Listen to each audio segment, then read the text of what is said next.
Assalamualaikum warahmatullahi wabarakatuh.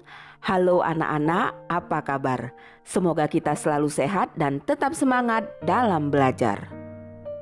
Anak-anak, pada kesempatan ini kita akan mempelajari materi tumbuh dan berkembangnya semangat kebangsaan, yaitu latar belakang munculnya nasionalisme Indonesia. Kita telah belajar bentuk-bentuk perlawanan bangsa Indonesia terhadap pemerintah Hindia Belanda, tetapi perlawanan tersebut menemui kegagalan.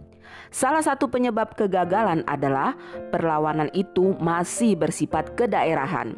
Kalian ingat lagi beberapa perjuangan bangsa Indonesia di berbagai daerah. Bagaimana seandainya para tokoh seperti Imam Bonjol, Pangeran Diponegoro, Patimura, Sultan Hasanuddin, dan para tokoh lainnya bersatu mengusir penjajah? Tentu Belanda akan mudah ditaklukkan.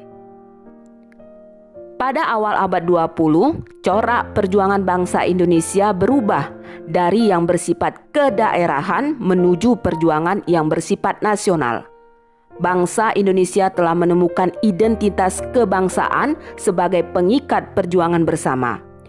Paham kebangsaan atau nasionalisme telah tumbuh dan menjelma menjadi sarana perjuangan yang sangat kuat. Tumbuhnya semangat kebangsaan ditandai dengan diadakannya Kongres Sumpah Pemuda pada tahun 1926 dan 1928. Isi Sumpah Pemuda tersebut adalah: pertama, kami putra dan putri Indonesia mengaku bertumpah darah yang satu tanah air Indonesia. Kedua, kami putra dan putri Indonesia mengaku berbangsa yang satu, bangsa Indonesia.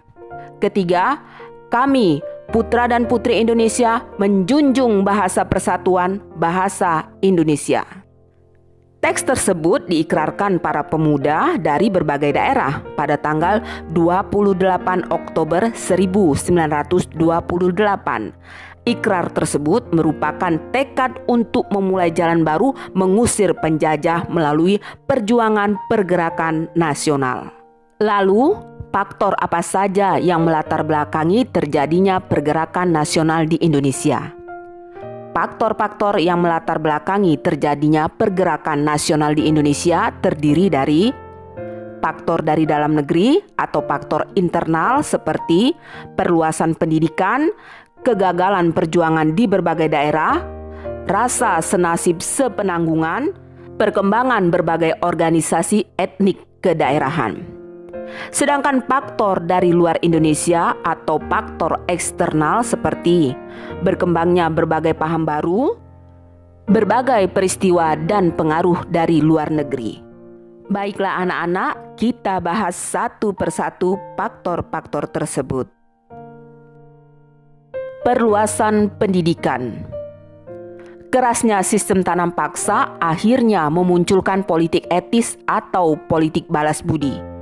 Politik etis adalah suatu pemikiran yang menyatakan bahwa pemerintah kolonial memegang tanggung jawab moral bagi kesejahteraan pribumi. Pemikiran ini merupakan kritik terhadap politik tanam paksa. Seorang Belanda yang bernama Konrad Theodor van de Venter menuangkan kritiknya dalam sebuah majalah De Gids yang berjudul Hutang Budi atau Hutang Kehormatan yang terbit pada tahun 1899. Van de Venter mengusulkan agar Belanda melakukan balas budi untuk bangsa Indonesia.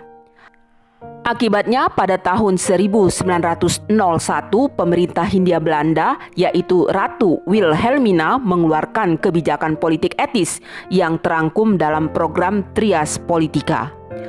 Program Trias Politica meliputi 1. Irigasi atau pengairan, yaitu membangun dan memperbaiki pengairan dan bendungan untuk pertanian. 2. Emigrasi, yaitu mengajak penduduk untuk transmigrasi.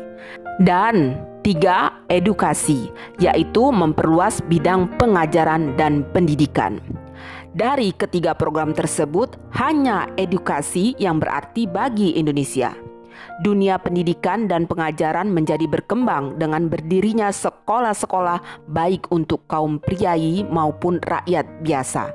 Selain itu, di beberapa kota berkembang pendidikan berdasarkan keagamaan seperti Muhammadiyah, Persatuan Islam, Nahdlatul Ulama, dan sebagainya. Sekolah kebangsaan juga tumbuh seperti taman siswa dan sekolah-sekolah yang didirikan organisasi pergerakan.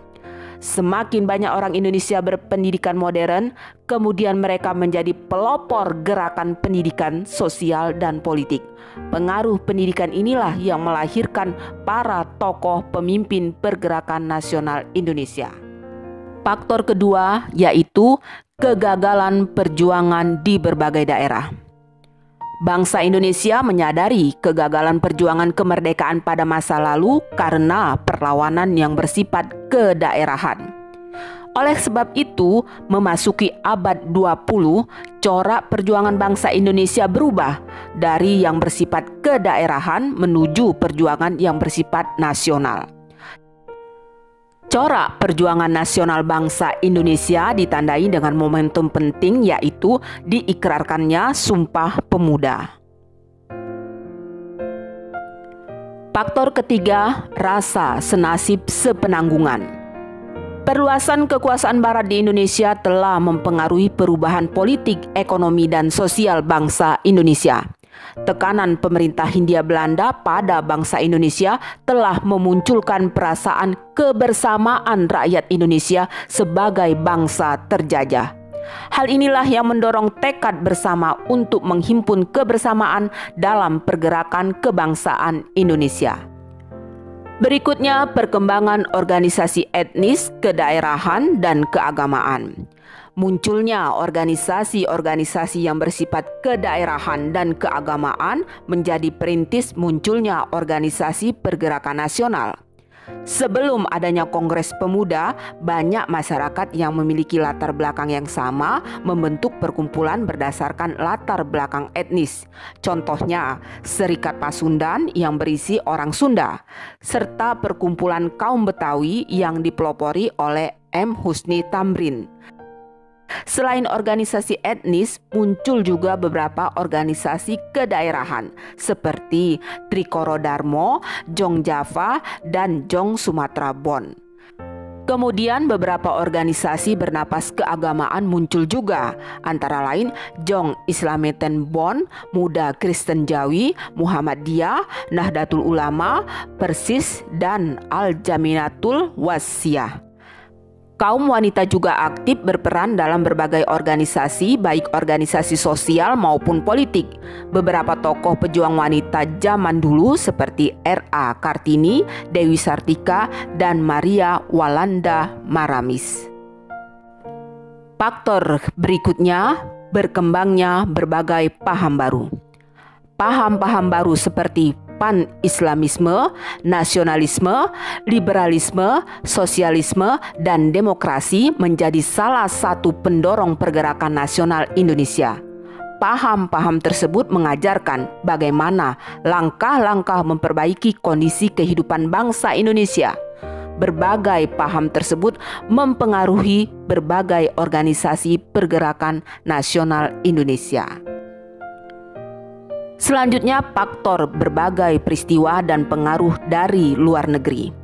Berbagai peristiwa di luar negeri yang turut menjadi pendorong pergerakan kebangsaan Indonesia seperti kemenangan Jepang atas Rusia pada tahun 1905 telah menginspirasi bangsa-bangsa di Asia bahwa orang Asia bisa mengalahkan bangsa Barat.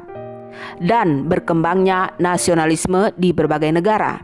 Contohnya di India, muncul pergerakan dengan tokoh-tokohnya Mahatma Gandhi dan Muhammad Ali Jinnah untuk melawan Inggris. Di Filipina, Jos Rizal memimpin perlawanan terhadap penjajah Spanyol. Di Tiongkok muncul Dr. Sun Yat-sen yang terkenal dengan gerakan pembaharuannya.